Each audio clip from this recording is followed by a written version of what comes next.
Beautifully plated steak and potatoes. Looking good. Corn. Pico de gallo for the mashed potato. Awesome. Hello and welcome back to Cooking with Lynn. Today we're doing a good old-fashioned seared steak in a pan, then into the oven, baked potatoes, and a side of some corn. Then we're also going to make a lovely sauce for the steaks out of some beef broth, butter, and some rosemary. Then some shallots, a shallot, and some garlic. Let's get to cooking. Potatoes are now in the oven at 400. And now we have the steaks just freshly out of the refrigerator, and they're going to come to room temperature for about 20-30 minutes. And then we are going to pan sear. Well, before we pan sear these, we're actually going to put together the corn, and then we'll be pan searing this as we get closer and closer to the potatoes being done. In the corn, first we're going to melt the butter, then we're going to put in red bell pepper, shallot, and then we're going to cook the red pepper and shallot until they're just tender. Then for about a minute we're going to put in the garlic and then add the corn, and then we're going to set this aside on very, very low, just enough to keep it warm. Okay, now we're going to add, really bubbling up good, peppers, shallots. We're going to let those cook for a couple of minutes until they're just tender, so like 2-3 minutes. We're going to add the garlic. We're only going to cook this for about a minute because we do not want to burn it. Burnt garlic tastes quite horrible indeed. So, now with that being said, almost a minute here.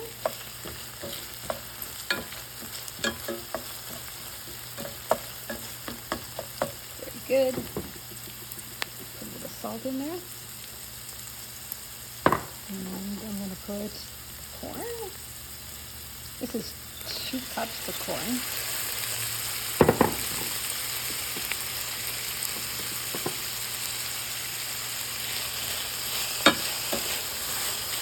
And then I'm going to put in a little bit of smoked paprika on top of it. And now I'm going to set it aside on very, very low just to keep it nice and warm. In there I'm using a little bit of the smoked paprika.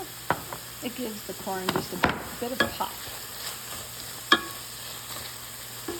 Okay, now I'm just super low. Okay, getting closer and closer to the potatoes being done. So we're going to very well season our steaks with salt and pepper.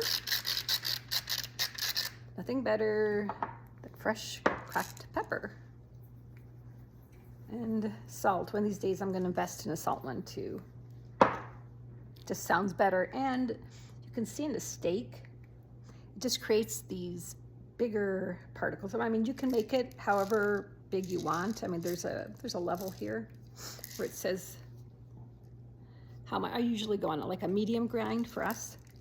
So anyways, that salt, go heavy or as light as you want. It's a personal preference. These have been out warmed on the counter. Now I'm going to put the butter in the pan till just frothy. A couple tablespoons. Smells like it's ready. Okay, let's put the butter in there. It's probably about 2-3 tablespoons. I usually cut this butter up for my pie crust, but I thought, well, what the heck? Do that now.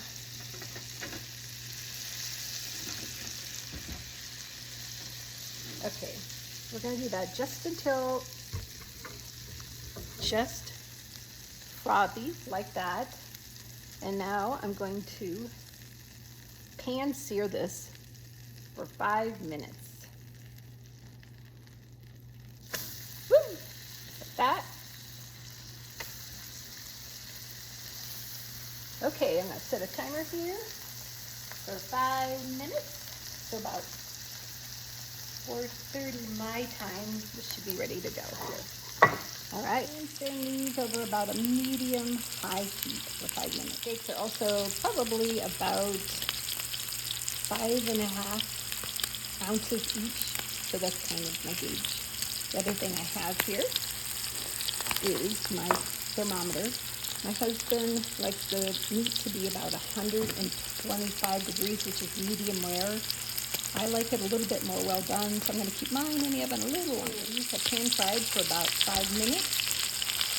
One side, medium high. They should be a beautiful golden brown, searing in the juices.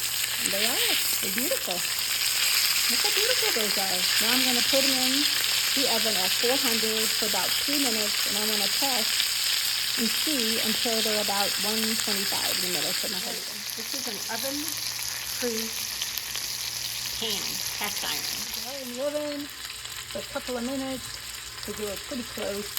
So we get it to 120. They are perfect.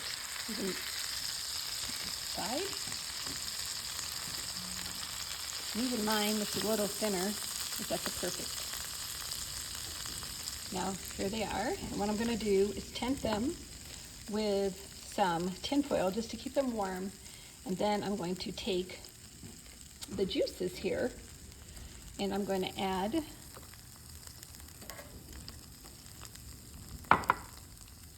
here, we have shallots and garlic. Going to pan fry this real lightly. And as you can see, we got those glorious brown bits from browning the steak. Now we're going to deglaze the pan with some beef broth.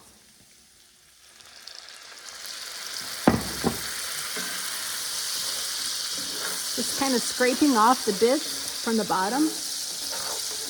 That's called deglazing. Some people use wine, but I don't drink alcohol, so I'm going to use beef broth. There we go. Oh, and it's looking so good. And you should definitely let the steak sit for about 5 minutes to let all the juices just sit. And we're going to cook this up. And you can see it turns brown. And that's going to make the most perfect juice for the steaks. Just nice. You don't have to put a whole lot of crazy stuff in there. I'm going to put a little bit of rosemary there as well. And it's crushed rosemary. See here how that little bit is now just about deglazed. Oh, the smell of the rosemary. Ooh. Smells so good. I'm going to be making the perfect sauce for the steaks. You can see it's just kind of thickened up there. So now I'm going to add a little bit more beef broth. Let that simmer for about 5 minutes or so, letting that also thicken up. And I'm going to put a little bit of pepper.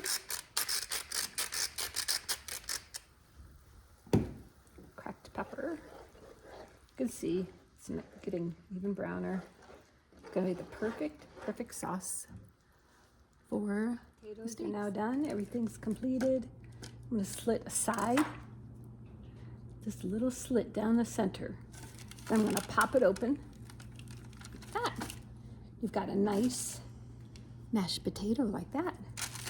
And in the mashed potato, I'm going to put some butter, cheese, and some pico de gallo. Enjoy. Now let's plate it up with a perfectly plated steak and potato dinner. Enjoy.